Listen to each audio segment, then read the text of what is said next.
जो अपने गराज में एक कार को रिपेयर कर रहा होता है। ये कार इसके एक रेगुलर कस्टमर की होती है और आज इसे ये कार अपने कस्टमर को वापस देने जाना था। जब ग्रे गराज को बंद करके इस कार को उसके मालिक के पास छोड़ने के लिए निकलता है, तभी उसकी वाइफ आशा अपनी AI ऑटोमेटिक कार में वहां आती है। आशा के पास जो ऑटोमेटिक कार थी वह काफी ज्यादा एडवांस थी। ये कार बिना स्टीयरिंग व्हील पकड़े इंसान को सिर्फ वॉइस मैसेज पर उसके लोकेशन तक पहुंचा देती थी। लेकिन ग्रे को AI टेक्नोलॉजी बिल्कुल भी पसंद नहीं है। उसका मानना था कि ये रोबोटिक मशीन्स आगे जाकर इंसानों के लिए बहुत बड़ा खतरा बनेंगी। लेकिन दूसरी तरफ ग्रे की वाइफ आशा एक बहुत ही बड़ी AI कंपनी में काम करती है। इन दोनों की सोच में जमीन आसमान का फर्क था, लेकिन फिर भी ये दोनों एक दूसरे से बहुत ज्यादा प्यार करते थे। ग्रे अपनी वाइफ आशा से कहता है, चलो आज मैं तुम्हें किसी से मिलवाता हूँ। मेरा एक रेगुलर कस्टमर है जिसकी कार मैंने ठीक कर ली है और अब मुझे उसे उसकी कार वापस करनी है। आशा पहले तो वहाँ जाने से इनकार करती है, लेकिन ग्रे के बार बार कहने पर वो वहाँ जाने के लिए राजी हो जाती है। मगर ग्रे को पता नहीं होता कि आशा को वहाँ ले जाकर ये अपनी लाइफ की सबसे बड़ी गलती कर रहा है। उसके बाद ये दोनों उसी कस्टमर की कार में बैठकर उसके घर की तरफ निकल पड़ते हैं और आशा की ऑटोमेटिक कार भी उनके पीछे आ रही होती है, ताकि जब ग्रे अपने कस्टमर को उसकी कार उसके हवाले कर दे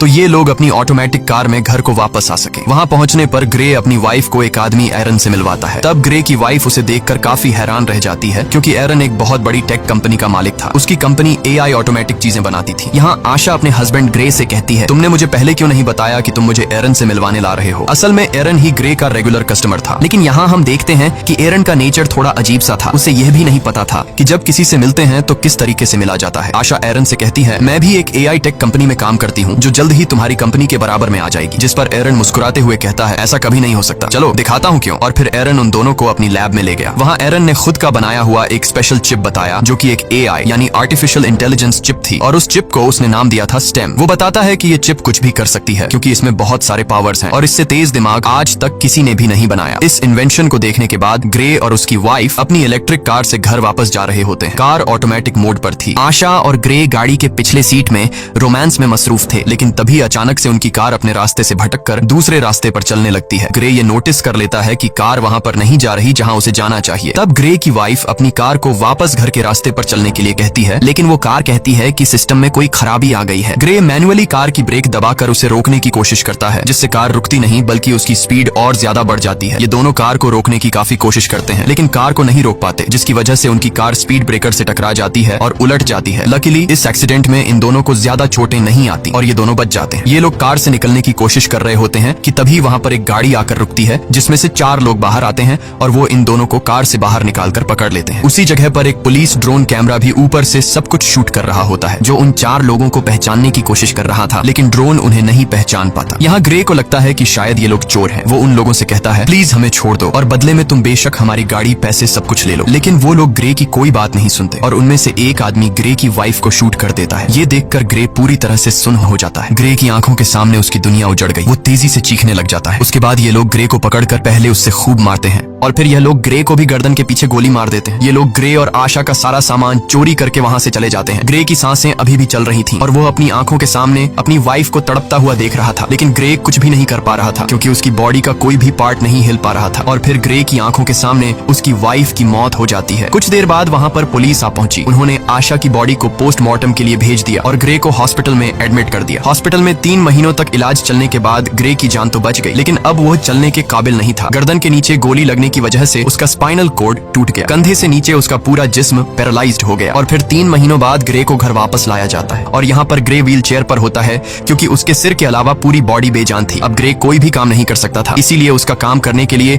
उसके घर पर एक रोबोट मशीन थी जो उसका सारा काम करती थी और उसकी मदर उसका ख्याल रख रही थी। लेकिन ग्रे के लिए अब जिंदगी बोझ बन चुकी थी। उन 4 किलर्स ने न सिर्फ उसकी वाइफ को मार डाला बल्कि उसकी जिंदगी उजाड़ दी। वो बदले की आग में जल रहा था। बस ग्रे के पास एक ही उम्मीद बची थी जिसके सहारे वो जी रहा था। वो अपनी वाइफ के किलर्स को जल्द से जल्द जेल की सलाखों के पीछे देखना चाहता था। इसीलिए वो पुलिस स्टेशन जाता है। पुलिस स्टेशन में ग्रे उनसे अपनी वाइफ के किलर्स के बारे में पूछता है तो वो डिटेक्टिव कहती है कि इनमें से अभी तक किसी का भी पता नहीं चल पाया। वहाँ हमारे पुलिस का ड्रोन कैमरा तो मौजूद था, लेकिन फुटेज धुंधली थी जिससे कातिलों का पता नहीं चल पा रहा है और पुलिस अब और इन्वेस्टिगेशन कर रही है। हम बहुत जल्द उन्हें ढूंढ लेंगे। तब ग्रे ये सुनकर काफी ज्यादा डिसअपॉइंट हो जाता है क्योंकि काफी टाइम से ग्रे पुलिस से बस यही सुनता आ रहा था कि हम इन्वेस्टिगेशन कर रहे हैं। अब ग्रे पूरी तरह से हिम्मत हार चुका था और वो इस तरह से जीना भी नहीं चाहता था क्योंकि उसकी जो उम्मीद थी अपनी वाइफ के कातिलों को जेल की सलाखों के पीछे देखने की, उससे वो अधूरी नजर आने लगी। ग्रे को समझ आ गया था कि पुलिस उन 4 कातिलों को कभी नहीं पकड़ पाएगी, इसीलिए अब वो खुद को मारने की सोचने लगा। ग्रे वहाँ पर मौजूद रोबोट मशीन की मदद से मेडिसिन का ओवरडोज ले लेता है जिससे वो बेहोश हो गया। अच्छी बात यह थी थी कि उसके घर पर लगे AI सिस्टम ने वक्त पर एम्बुलेंस को फोन कर दिया, जिससे ग्रे की जान बच गई। और यहाँ ग्रे से मिलने उसका वही रेगुलर कस्टमर एरन आता है। वो ग्रे से कहता है, मुझे तुम्हारी ये हालत देखकर बहुत बुरा लग रहा है। एरन ग्रे को दोबारा अपने पैरों पर खड़ा होकर जीने की उम्मीद देता है और कहता है, ग्रे, क्या तुम्हें याद है मैंने तुम्हें एक बार एक पावरफुल AI चिप दिखाई थी। अगर तुम उसे अपनी बॉडी के अंदर लगा दो तो तुम एक बार फिर से चलने के काबिल हो जाओगे, साथ ही साथ बहुत ज्यादा पावरफुल भी हो जाओगे। लेकिन ग्रे एरन की इस ऑफर से इनकार कर देता है। ग्रे कहता है, अब मैं ये जिंदगी नहीं जीना चाहता। तब एरन उससे कहता है, सोच लो ग्रे, ये चिप तुम्हारी वाइफ को तो जिंदा नहीं कर सकती, लेकिन तुम्हें एक बार फिर जीने का मौका दे सकती है। अगर तुम्हारी वाइफ भी जिंदा होती तो वो भी यही चाहती। ये बात ग्रे के दिमाग को टच कर गई। वो सोचने लगा कि अगर मैं ठीक हो गया तो अपनी वाइफ का बदला ले सकूंगा। इसीलिए वो एरन की बात मान जाता है। अब यहाँ पर हम ये जान पाते हैं कि एरन को ग्रे से कोई हमदर्दी नहीं थी। वो बस ग्रे के पास अपने मकसद के लिए ही आया था, क्योंकि वह अपनी AI चिप को किसी की भी बॉडी में इंसर्ट करना चाहता था। वो चेक करना चाहता था कि उसका इन्वेंशन सक्सेसफुल है भी या फिर नहीं। इसीलिए एरन वो चिप ग्रे की बॉडी में डालकर सीक्रेटली एक्सपेरिमेंट करना चाहता है, क्योंकि गवर्नमेंट इस तरह के एक्सपेरिमेंट्स करने की इजाजत नहीं देती। अगले सीन में हम देखते हैं कि एरन अपने घर में ग्रे की बॉडी पर एक्सपेरिमेंट कर रहा होता है। यहाँ ग्रे की स्पाइनल कॉर्ड में वो चिप इम्प्लांट की जाती है। वो चिप सीधा ग्रे के दिमाग से जुड़ गया। ऑपरेशन के कुछ घंटे बाद ग्रे को होश आता है तो डॉक्टर उसके हाथ और पांव को मूव करने की कोशिश करती है और ये चेक करती है कि क्या ग्रे अपने हाथ और पांव को अब महसूस कर पा रहा है या फिर नहीं। तब ग्रे की हालत देखकर वो लोग समझ जाते हैं कि चिप ने ग्रे की बॉडी पर असर नहीं किया। एरन बहुत ज्यादा मायूस हो जाता है, क्योंकि उसके इतने सालों की मेहनत जाया हो गई थी। लेकिन तभी ग्रे अपने हाथों को मूव करने लगता है। ये देखकर वो लोग हैरान रह जाते हैं और अब ग्रे अपने दोनों हाथों को मूव कर पा रहा था। और फिर देखते ही देखते